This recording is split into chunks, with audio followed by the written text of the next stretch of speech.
Hello everybody, कैसे हैं सब? बढ़िया। चलिए अभी हमें स्टार्ट करना था आज एलिमेंट्री रो ट्रांसफॉर्मेशंस या फिर एलिमेंट्री कॉलम ट्रांसफॉर्मेशन से आपको निकालनी है मैट्रिक्स की इनवर्स, अगर वो इन्वर्टिबल होती है तो।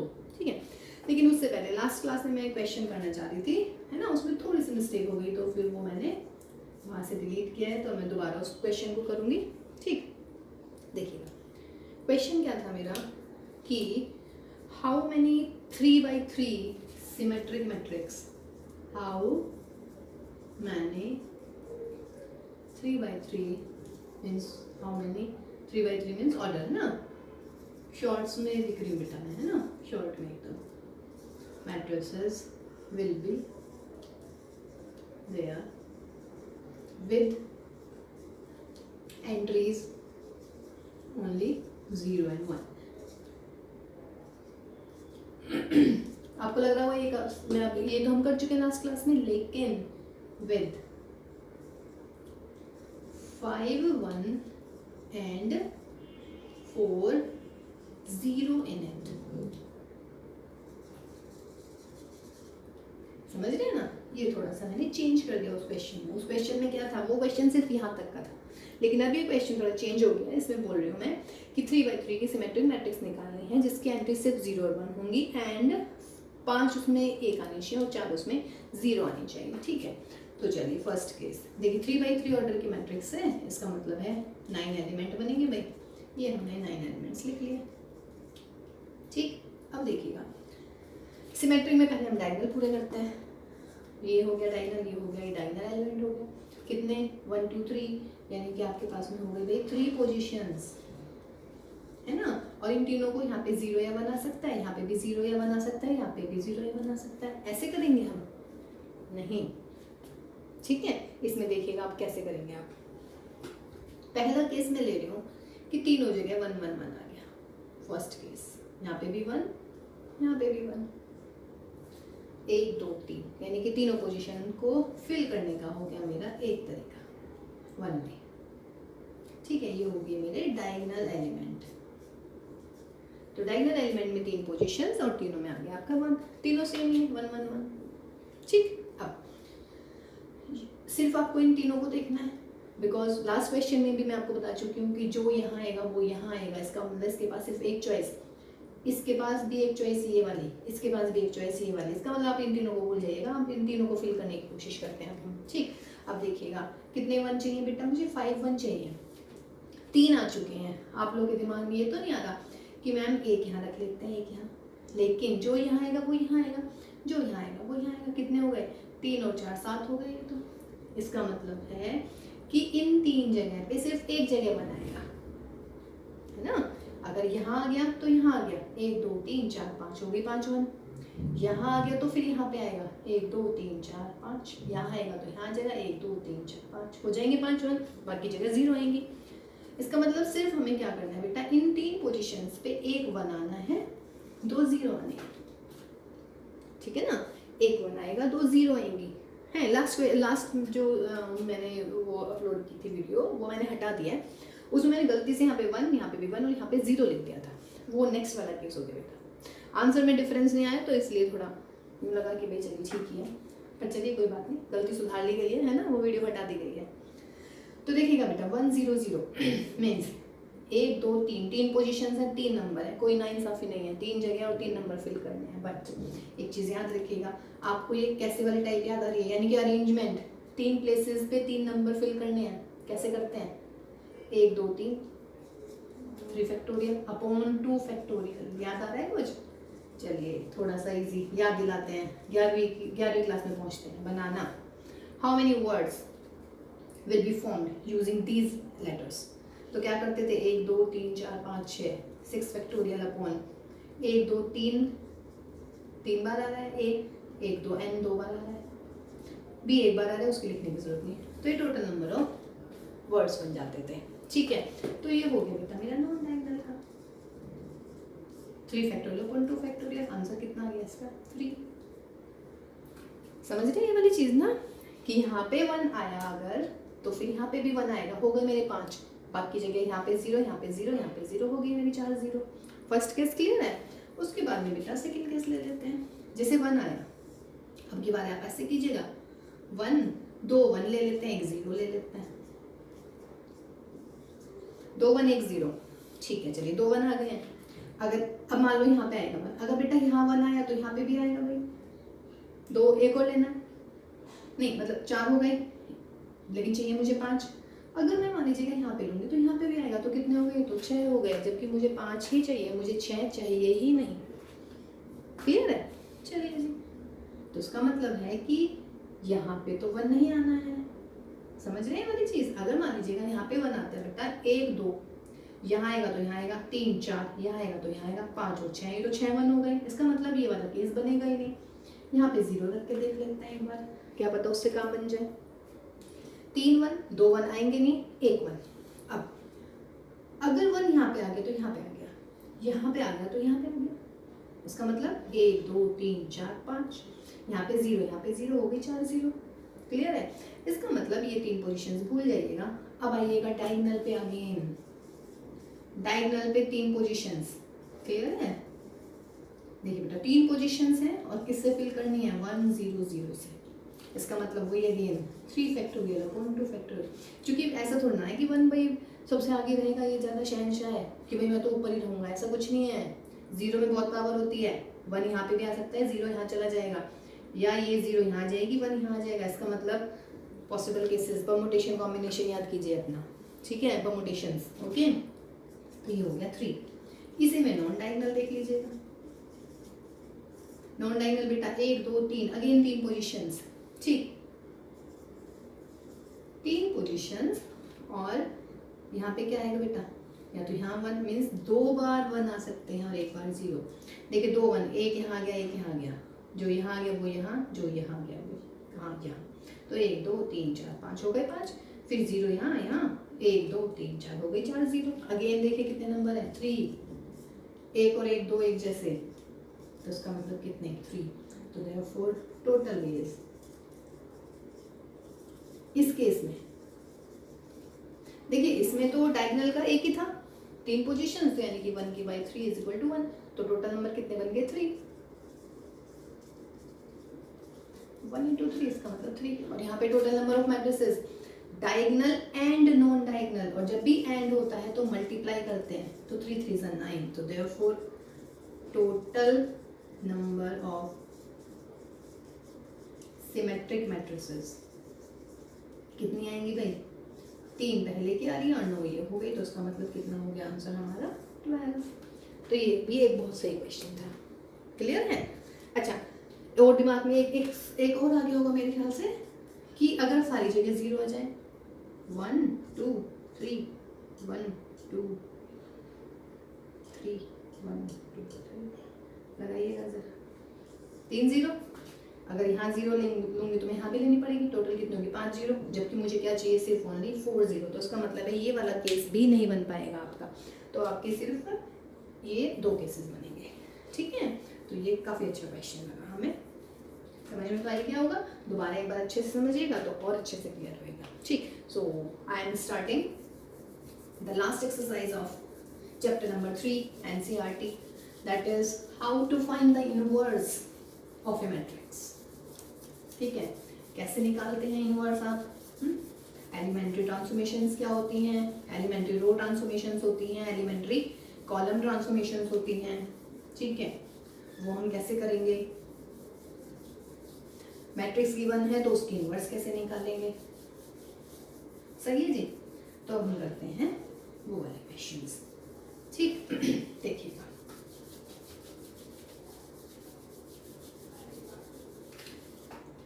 पहला वर्ड मैंने आपसे बोला है एलिमेंट्री ट्रांसफॉर्मेशंस।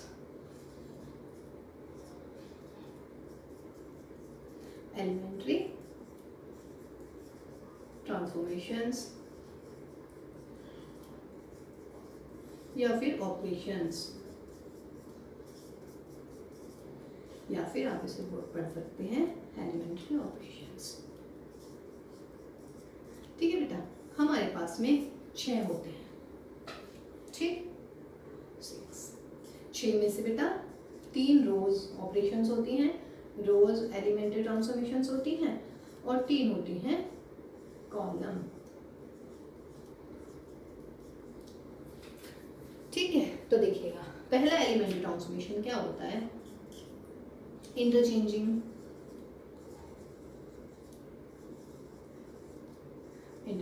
ऑफ रोज या फिर कॉलम्स। मीन्स इसको देखिए, इंटरचेंजिंग ऑफ रोज और कॉलम, इंटरचेंज करना है मीन्स रोज को रोज के साथ, कॉलम को कॉलम के साथ, 1 2 है ना। तो मीन्स इसका मतलब ये हो जाता है आर आई को मैं इंटरचेंज कर रही हूँ आर जे से कुछ भी, या फिर अगर मैं कॉलम की बात करूंगी तो कॉलम को इंटरचेंज कर रही हूँ मैं किसी दूसरे कॉलम, ये इंटरचेंज का साइन होता है, या ए इधर आ जाता है ये इधर आ जाता है। फॉर एग्जाम्पल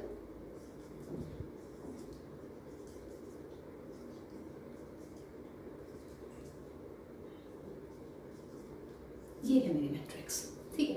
अब मुझे क्या करना है, आई एम सेइंग कि मुझे करना है R1 को R3 से बदलना है, ठीक है। तो जब R1 को आप R3 से बदलेंगे तो क्या बन जाएगी मैट्रिक्स, R1 और R3 आपस में इंटरचेंज हो जाएंगे। मीन्स R1 की जगह R3 पहुंच जाएगा, R3 की जगह R1, यानी कि R3 को आप ऊपर हो जाइएगा, R2 के साथ कोई छेड़छाड़ नहीं। तो this is my first interchanging of मतलब एलिमेंट्री ट्रांसफॉर्मेशन, ठीक है। अगर मैं यहाँ पे कॉलम चेंज कर दूँ बेटा C1 इज C3, तो ये वाला कॉलम यहाँ पहुँच जाएगा, ये कॉलम यहाँ पहुँच जाएगा। ये है हमारा फर्स्ट, ये है हमारा सेकंड, ठीक। उसके बाद में सेकंड हमारा आता है कि multiply with some non zero number in row और मीन्स आर आई में मैं किसी नंबर से मल्टीप्लाई कर दूं, या फिर क्या करूं बेटा, कॉलम में मल्टीप्लाई कर दूं किसी भी नंबर से। आर आई यानी कि किसी भी रो में कैसे चेंज करना है, मल्टीप्लाई करनी है आपको किसी भी नंबर से नॉन जीरो से।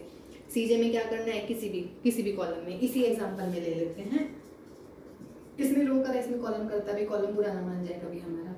Like C1 is operated as -1/3 C1, ठीक है। चलिए C3 ले लेते हैं, या चलो छोड़ो C1 ले लेते हैं।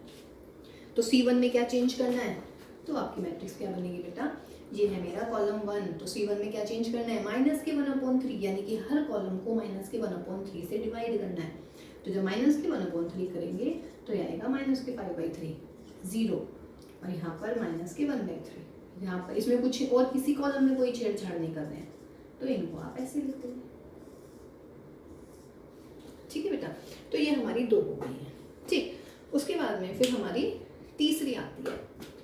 तीसरी के लिए क्या करेंगे, देखिए ये क्लियर है, फर्स्ट सेकंड थर्ड फोर्थ, तो फिफ्थ आती है, सॉरी 6 बोलिए ना आपको, तो 3 ये हो जाएंगे, 3 ये हो जाएंगे, ठीक है ना।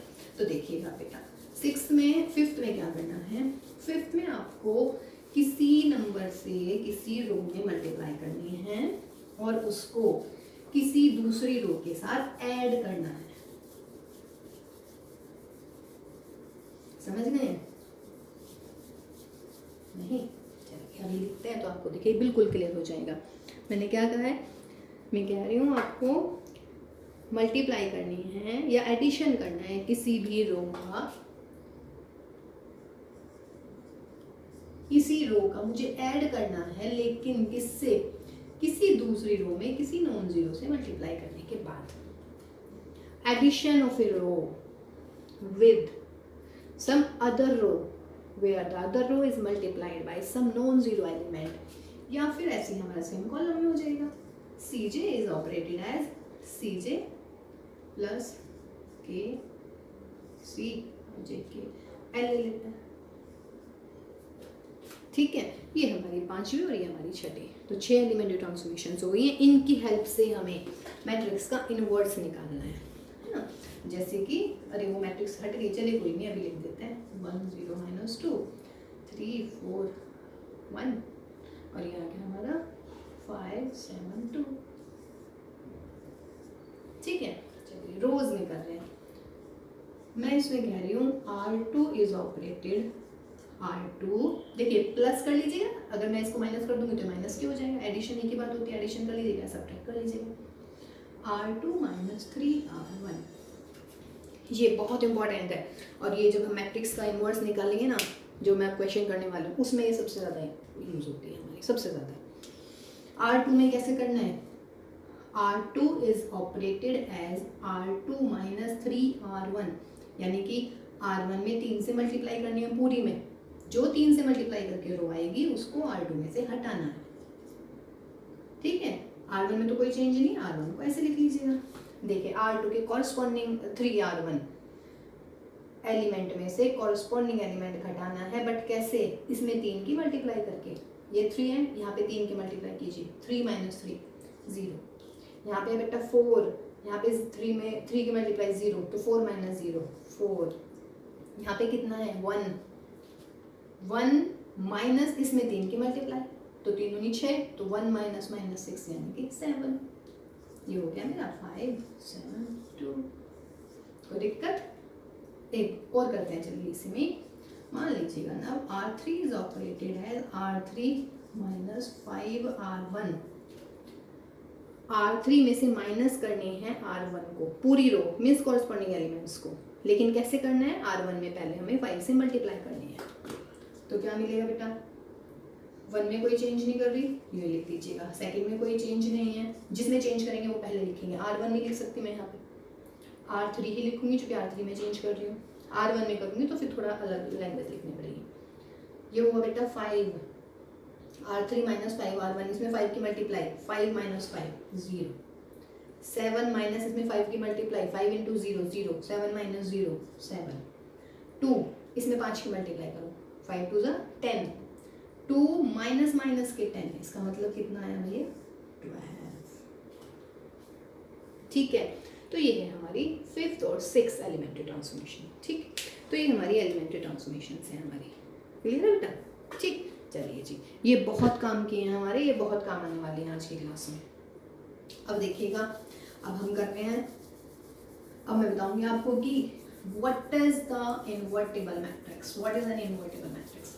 कब आप कहते हैं कि हमारी कोई मैट्रिक्स जो है इन्वर्टिबल होगी, इन्वर्टिबल मतलब जिसका इन्वर्स एग्जिस्ट करेगा, वो अब हमें बताना है, ठीक है। चलिए, तो इन्वर्स ऑफ ए मैट्रिक्स कब एग्जिस्ट करती है, पहली बात तो स्क्वायर मैट्रिक्स होनी चाहिए, ठीक है, इन्वर्टिबल मैट्रिक्स यानी कि मैट्रिक्स के inverse. Square matrix A is said to be an invertible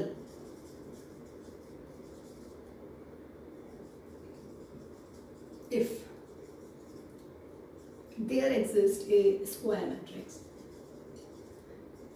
square matrix ही होनी चाहिए, B such that AB is equal to BA is equal to RE, यानी कि जब दो स्क्वायर मैट्रिक्स की मल्टीप्लाई करके आइडेंटिटी मैट्रिक्स आ जाती है सेम ऑर्डर की, तब हम कहते हैं कि ये दोनों एक दूसरे की इनवर्स होती है, that is A inverse is equal to B। Inverse को हम ऐसे डिनोट करेंगे, मीन्स A की इनवर्स B कब होगी, जब A इंटू B और B इंटू A किसके इक्वल आएगा, I के, है ना, और B और B का इनवर्स A हो जाएगा, एक ही बात है, ठीक है। तो जब दो मैट्रिक्स की मल्टीप्लाई करके आइडेंटिटी आ जाती है, देन वी से the matrices are inverse of each other, और ये बेटा स्क्वायर मैट्रिक्स की ही आती है, रेक्टेंगुलर मैट्रिक्स की जो होती हैं वो इनवर्स नहीं होती हैं, है ना। और देखिए, क्योंकि रेक्टेंगुलर में ए बी पॉसिबल होगा, बी ए पॉसिबल नहीं होगा, और इसमें क्या होना चाहिए, ए बी और बी ए दोनों आने चाहिए, अगर ए बी आ रहा है तो बी ए भी आना चाहिए, और दोनों के दोनों किसके इक्वल आने चाहिए, दोनों के दोनों आइडेंटिटी मैट्रिक्स के इक्वल आनी चाहिए, तब हम कहते हैं कि भाई हाँ अब हमारी ये मैट्रिक्स एग्जिस्ट करेगी, ठीक है, ओके, ठीक है। उसके बाद में अगर मान लीजिएगा प्रूव कर, चलिए 2-3 रिजल्ट कर लेते हैं पहले, फिर हम क्वेश्चन देखते हैं जरा एक बार, ठीक। तो थ्योरम लिख दूँ मैं आज, चलिए थ्योरम लिख देते हैं।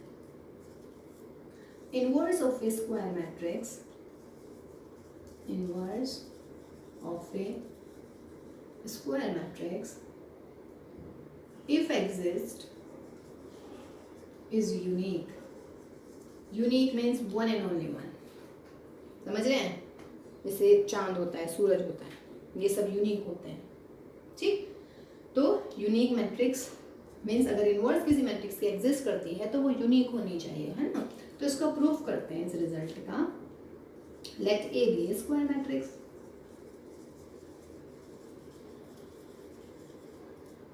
ठीक, of order n by n। Then देखिए यूनिक प्रूव करनी है तो हम लेके चल रहे हैं कि यूनिक नहीं है। Then let us suppose that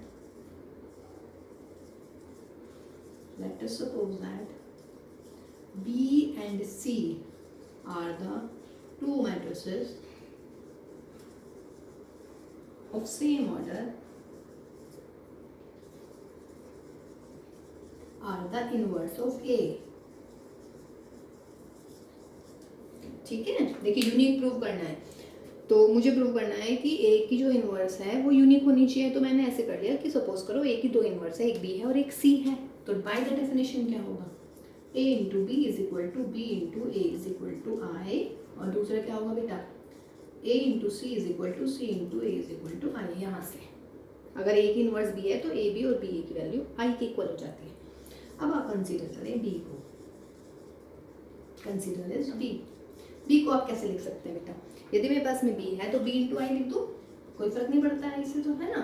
I की वैल्यू आप ऐसे लिख दीजिएगा यहाँ से, क्या देखिए आई की दो वैल्यूज हैं, है ना, तो आप जोन सी भी आप लिखना चाहें लिख लीजिएगा, बी ए, है ना, क्लियर है ये। बी इज इक्वल टू आया आपके पास में बी आई की वैल्यू लिख देती हूँ मैं ए सी। एसोसिएटिव लगाइए, एसोसिएटिव लगाऊंगी तो क्या करूँगी, B A into C, what is B A is equal to I into C is what C, तो देयरफॉर क्या मिल गया बेटा, B is equal to C. मतलब हमने बी और सी दो चीजें ली थी, दो मैट्रिसेस ली थी, लेकिन ये तो दोनों सेम आ गई, तो इसका मतलब क्या हुआ, therefore inverse of A is unique, means एक ही होती है, दो नहीं है। हम दो लेके चले लेकिन हमने मीन्स अलग अलग ली थी, लेकिन वो क्या ऐसी आ गई, एक आ गई, ठीक है। देखिए थ्योरम है कहने को, लेकिन देखो कितनी इजी है ना। उसके बाद में एक थ्योरम और करते हैं भाई, देखिएगा एक थ्योरम और है, रिवर्सल ऑर्डर याद है ट्रांसपोज का, क्या था, ए बी का transpose is equal to B का ट्रांसपोज इंटू ए का ट्रांसपोज, सेम होता है बेटा मैट्रिसेस में, वो सॉरी इनवर्स में। मीन्स अगर आपको ए इंटू बी का इनवर्स निकालना है तो क्या होना चाहिए, ए इंटू बी का इनवर्स, ए इंटू बी का इनवर्स हो जाता है B inverse into A inverse. देखिए इसको मैं दो तरीके से करवाऊंगी, ये अब याद रखिएगा, ए बी इंटू बी है ना, मिटाती हूँ मैं इसको भी। हाँ जी, तो उसके दो तरीके हैं थ्योरम के करने के, जो सा आपको ठीक लगे आप उसको एडॉप्ट कर लीजिएगा, ठीक। चलिए जी, देखिए कह रहे हैं कि if A and B are two invertible matrix,